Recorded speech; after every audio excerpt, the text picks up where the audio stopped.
false alarm.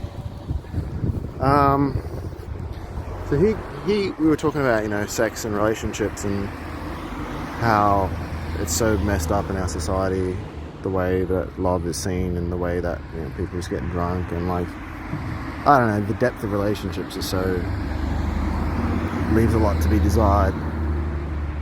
Another topic for another day. But he gives me this link. He's like, I love the word he used, filter. You need good filters, people who are sort of intelligent and can provide you information. Like, you don't need to do a deep dive. You sort of can trust that you should do a deep dive, but you can they filter the crap out for you. So he gives me this name, Kim Anami, and I start listening to her podcast, Orgasmic Enlightenment. It was just kind of when I had my first full body cosmic enlightening orgasm, it was like, that was a big shift. That changed everything. It was like on this, it feels like you're high for a couple of days after even, and without any of those negative side effects, the enlightenment, the clarity of what you want to do, and like the restraints you put on yourself, all this gets cleared up.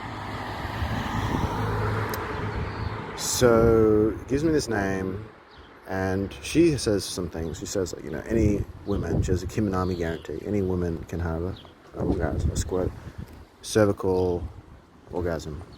Yes, I think that's the one. I think that's a guarantee.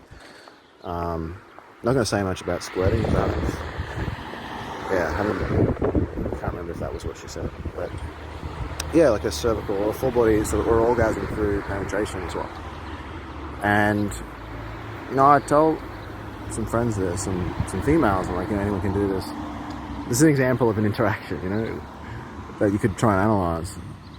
I'm like, hey, anyone can have an orgasm. And then the response is, no, you cannot say that. That could be wrong. Some people might not be able to do it. You're putting pressure on people.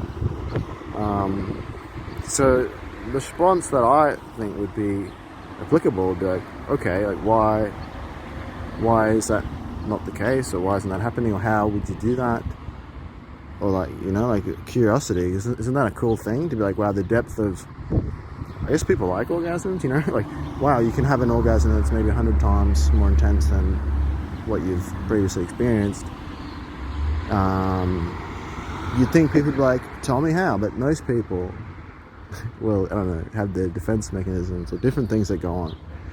So do you take any interaction like this where you're like, why was the communication not, why is that person saying that or feeling that, or or why are we not understanding each other?